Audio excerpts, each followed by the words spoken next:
우리가 요엘서 1장을 다룰 때에 메뚜기 떼에 대한 재앙에 대해서 어찌 보면 재앙 이렇게 말하기보다는 재해라고 표현하는 게 더 옳지 모르겠습니다. 하나님께서 주시는 재앙에 대해서는 그 원인, 그래서 대체적으로 이들이 그런 상황에 처해 있을 수밖에 없는 원인이 나와야 되는데 이 요엘서에 보면 구체적인 언급이 없어요. 그러니까 이들이 어떤 죄를 구체적으로 범해서 그것에 대해서 하나님께서 진노해서 그들의 어떤 죄를 책망하기 위해서 재앙을 내리기 위해서 주셨다라기보다 어찌 보면 그런 언급보다는 오히려 그런 재해들이 일어난 모습들을 보게 됩니다. 그런데 이렇게 재해라고 해도 정말 농부가 한 해 동안 열심히 씨를 뿌리고 곡식을 키워왔는데 그런데 그것들이 하루아침에 다 날아가 버리는 그냥 절망적인 상황에 놓이게 되는 것이거든요.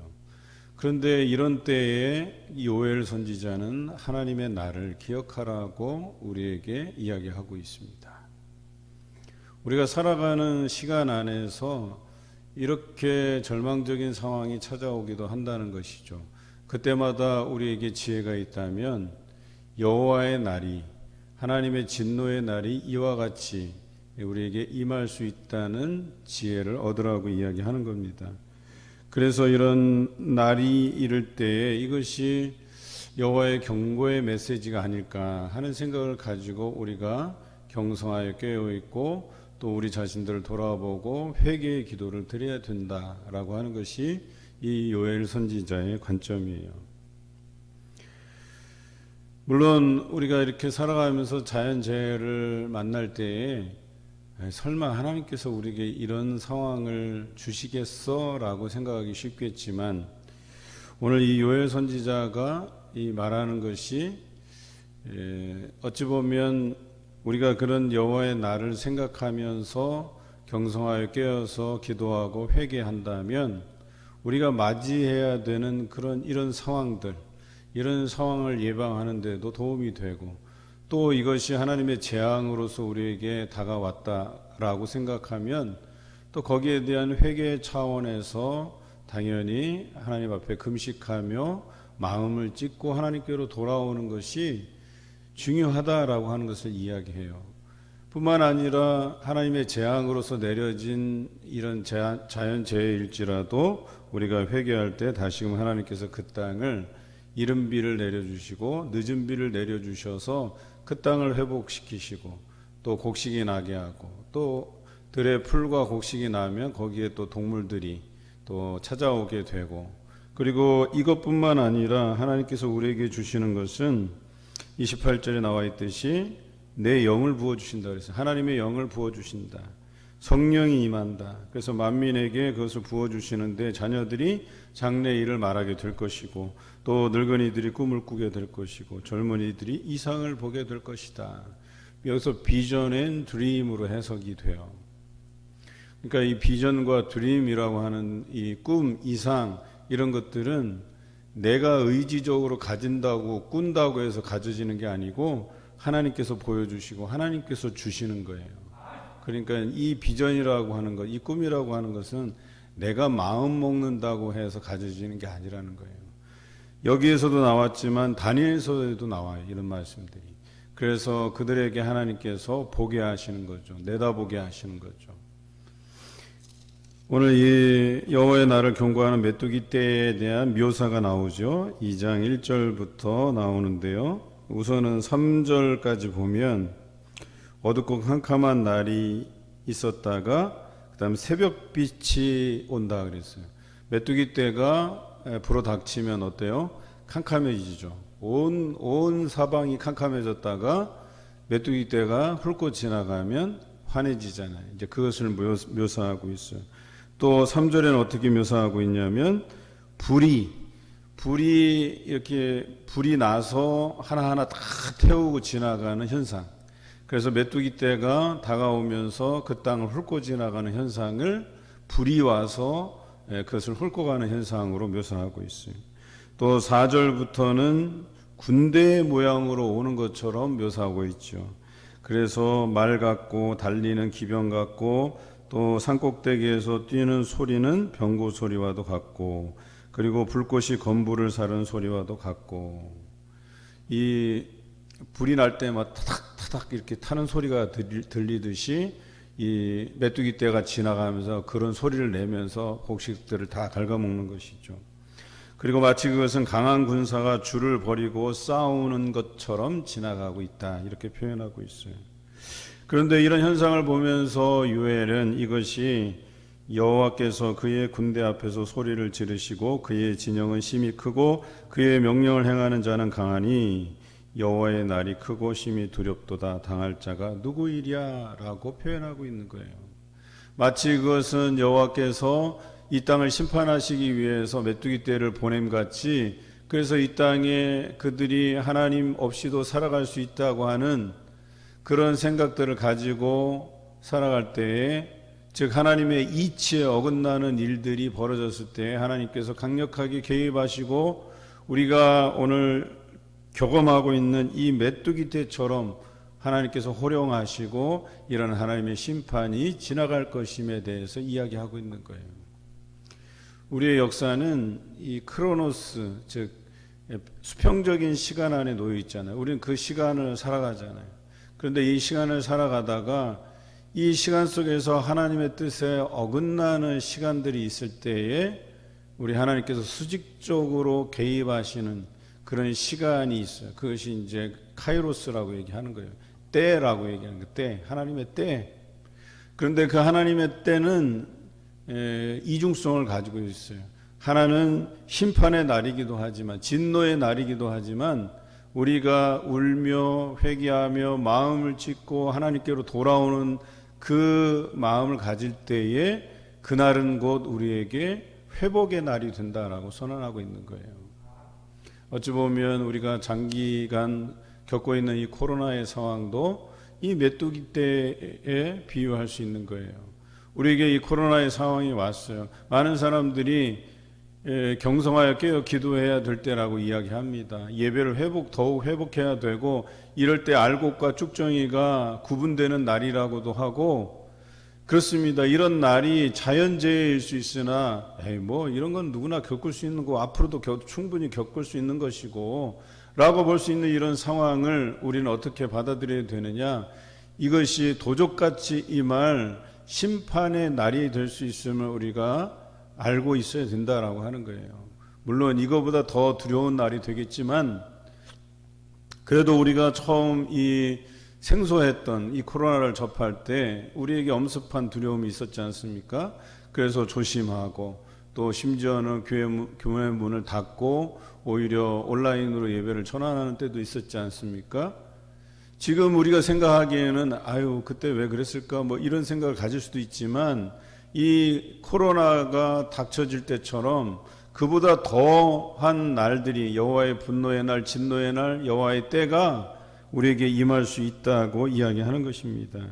그때 우리가 어떤 지혜를 가져야 되느냐? 12절에 여호와의 말씀에 너희는 이제라도 금식하고 울며 애통하고 마음을 다하여 내게로 돌아오라. 너희는 옷을 찢지 말고 마음을 찢고 너희 하나님 여호와께로 돌아올지어다. 그러면 그분께서 이내가 크시사 그 뜻을 돌이켜서 재앙을 내리지 아니할 것이다. 이렇게 우리에게 말씀하고 계십니다. 그런데요, 이 일들을 위해서 이래요. 15절 너희는 시온에서 나팔을 불어 거룩한 금식일을 정하고 성회를 소집하라. 백성들이 모여져서 거룩하게 하고 장로들을 모으고 어린이와 젖먹는 자를 모으고 신랑을 그 방에서 나오게 하고 신부도 그 신방에서 나오게 해서 여호와를 섬기는 제사장들은 낭실과 제단사에서 울며 여호와여 주의 백성을 불쌍히 여기소서. 주의 기업을 욕되게 하여 나라들로 그들을 관할하지 못하게 하옵소서. 어째 이방인으로 그들의 하나님이 어디 있느냐 말하게 하겠나이까 라고 기도하라고 울며 부르짖으라고 이야기하고 있는 거예요. 이게 단순한 재앙이 아니더라도 이게 단순한 재앙이더라도 이것이 다른 이방인들에게 비춰지기로는 저 봐라 하나님께서 저 나라를 보살펴 주시지 아니하니까 저런 재앙이 일어나지 않느냐, 이런 이야기가 나오지 않도록 해달라고 너희가 울며 부르짖으며 제사장부터 나와서 백성들을 거룩하게 만들고 그리고 모든 사람들을 성회로 소집해서 하나님께 기도하라고 이야기하는 것입니다. 그러면 너희가 겪은 그 자연재해일지라도 그 절망 안에서 농부가 목 놓아서 울고 있더라도 하나님께서는 그 기도를 들으시고 그들의 땅을 회복시키시겠다고 말씀하고 계세요. 그것이 이제 18절 이하의 말씀이에요. 그래서 여호와께서 그들에게 응답하여 이르기를 내가 너희에게 곡식과 새 포도주를 주리니 라고 되어 있어요. 그리고 너희가 욕을 당하지 않게 할 것이며 이방인들이 그것을 보고 봐라 니네 하나님 어디 계시냐, 하나님이 계셨더라면 너희가 이런 재앙을 맞이하지 않아도 될 것 아니냐, 이런 식으로 이야기하지 않게 하시겠다고 말씀하시는 거예요. 그리고 20절에 나와 있지만 여기서 북쪽 군대, 메뚜기 떼예요. 메뚜기 떼를 갖다가 휘몰아쳐서 동해로 서해로 그리고 그것을 다 죽이셔서 상한 냄새가 나게 할 것이다, 이렇게 말씀하시잖아요. 다 제거해 버리시겠다고 말씀하시잖아요. 오늘 중요한 말씀이 23절에 또한 나옵니다. 시온의 자녀들아 너희는 너희 하나님 여호와로 말미암아 기뻐하며 즐거워할지어다. 처음에는 울며 마음을 찢고 또 여호와께로 돌아오는 그런 일들을 행해요. 울며 기도해 회개해요. 그런데 나중에는 그것이 어떻게 바뀌어요? 너희로 기뻐하며 즐거워하게 하시겠다고 말씀하세요. 그래서 이른 비와 같이 또 늦은 비와 같이 우리에게 주시겠다고 말씀하세요. 오늘 성경에 나오는 이른 비를 너희에게 적당히 주리라 라고 하는 이 히브리어는 이중적인 의미를 가지고 있어요. 하나는 이 땅에 비를 내려서 곡식이 있게 하시겠다 하는 의미도 되지만 여기에는 선한 선생님이 오신다라는 뜻도 있어요. 그러니까 뭐예요? 이 하나님께서 주시는 회복의 선언은 그냥 땅의 회복만을 말씀하시는 게 아니라 우리에게 영적인 회복을 주시겠다고 얘기한 거예요. 그래서 성경 28절에 새 영을 부어주시겠다고, 내 영, 즉 여호와의 영, 성령을 우리에게 보내주시겠다고 얘기하시는 겁니다. 오늘 성경에 나와 있는 이 말씀을 기억하시길 바라요. 이른 비는 적은 비, 또 늦은 비는 많은 양의 비예요. 곡식이 자라려면 싹을 틔워야 되는 우리로 하자면 봄비 같은 거예요. 그리고 곡식이 풍족하게 자라려면 많은 비, 즉 늦은 비, 우리로 얘기하면 장마비가 있어야 되는 거예요. 그래서 이 비를 통해서 이 땅의 곡식을 풍족히 주시겠다 하는 거예요. 너희가 풍족히 먹을 뿐만 아니라 또 그들이 겪었던 메뚜기 때의 그 횟수대로 너희에게 갚아주시겠다고 하나님께서 선언하고 계십니다. 너희는 풍족히 먹고 너희에게 놀라운 일을 행하신 너희 하나님 여호와의 이름을 찬송할 것이라. 너희가 먹고 그것으로 만족함으로 끝나는 것이 아니라 그것으로 뭐하라 그러는 거예요? 여호와를 찬송하라는, 기쁘게 찬송하라는 거예요. 내게 이런 회복을 선언하신 하나님을 기뻐 찬양하라고 이야기하는 것입니다. 뿐만 아니라 우리에게 영적인 회복을 허락하시는데 하나님의 영을 부어주셔서 자녀들이 장래일을 말하며 너희 늙은이가 꿈을 꾸며 뿐만 아니라 젊은이들이 이상을 볼 것이다 그랬어요. 이런 날이 우리에게 속히 오기를 기도하라는 것이죠. 32절에 누구든지 여호와의 이름을 부르는 자는 구원을 얻는다고 말씀하십니다. 그리고 시온산과 예루살렘에서 피할 자가 있을 것이라 그랬어요. 여호와의 분노의 날에, 두려운 날에, 심판의 날에 여호와의 이름을 부르면 살 것이요 또 그 중에서 그 재앙을 피할 사람이 있을 것이라고, 그래서 여호와의 부름을 받을 자가 있을 것이라고 오늘 우리에게 말씀하고 계십니다. 여러분, 살아가면서 우리에게 주어지는 자잘자잘한, 우리같이 뭐 이렇게 코로나같이 큼지막한 것도 오지만 우리 삶에 여러 가지 사건 사고가 끊이지 않아요.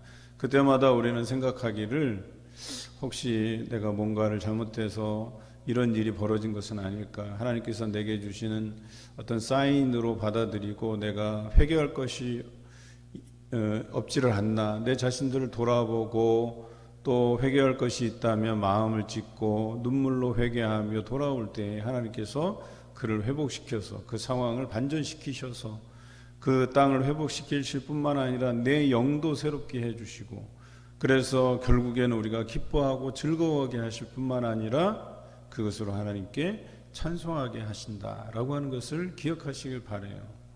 여러분, 우리에게 주어지는 여러 가지 사건 사고 있잖아요. 왜 내게 이런 일들이 벌어질까? 이렇게 사고하는 방식이 아니라 우리는 이것을 가지고 하나님께서 우리를 복되게 하시려고 하는 기회임을 우리가 기억해야 돼요.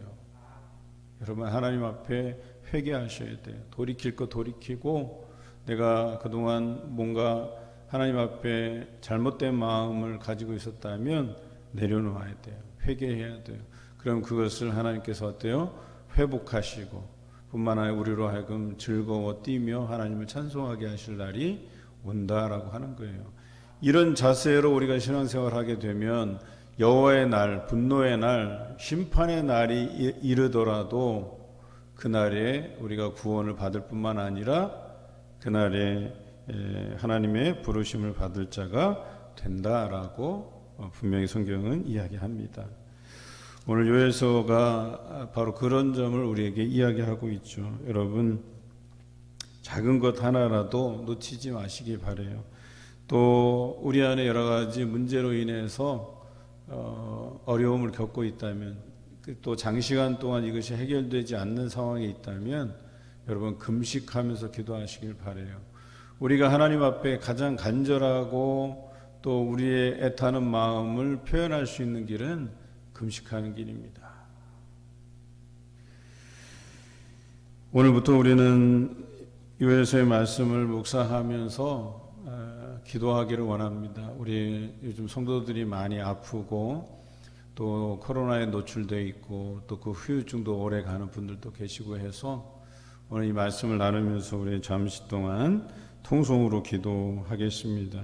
특별히 이 주간은 우리 병석에 있는 또 장기 요양 환자들, 또 우리 주변에 아파하고 고통당하는 우리 환우들을 위해서 기도하는 시간을 갖겠습니다. 아버지 하나님, 감사합니다.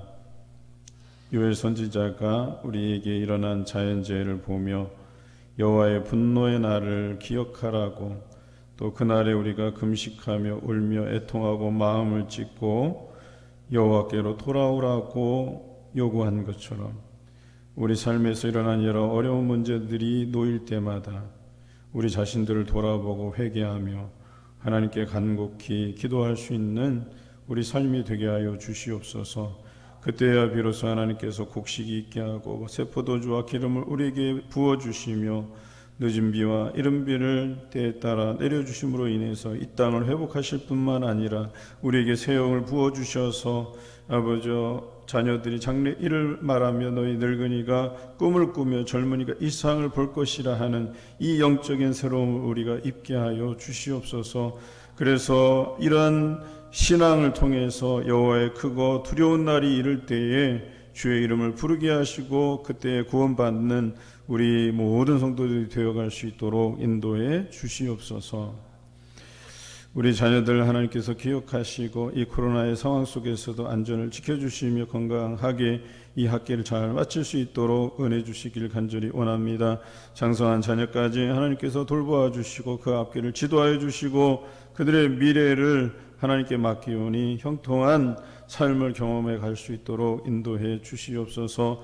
때로는 그들이 회개할 것이 있다면 하나님 앞에 그 신앙의 회복과 더불어서 회개로 아버지 나아갈 때 하나님께서 아버지 그들에게 즐거운 것으로 기쁨으로 베풀어 주심을 경험해 갈 수 있도록 인도해 주시옵소서. 세계 선교를 위해서 애쓰고 수고하시는 선교사님들 계십니다. 하나님 그 가운데 역사하여 주시길 간절히 원합니다. 특별히 배경식 김원옥 선교사님 바탄방에서 크리스천학교와 또 선교관 건립을 위해서 기도하시는데 하나님 그 일이 하나님의 계획하심 안에서 온전히 또 순조롭게 진행될 수 있도록 늘 인도하여 주시옵소서. 이 시간에도 아버지 육신의 연약함을 인하여서 기도하는 우리 성도들 하나님 하나하나 찾아가 주시고 만져주셔서 온전히 회복됨을 허락하여 주시옵소서. 오늘도 말씀 가운데 살아가기를 간절히 원하오며 예수 그리스도의 이름으로 기도드립니다. 아멘.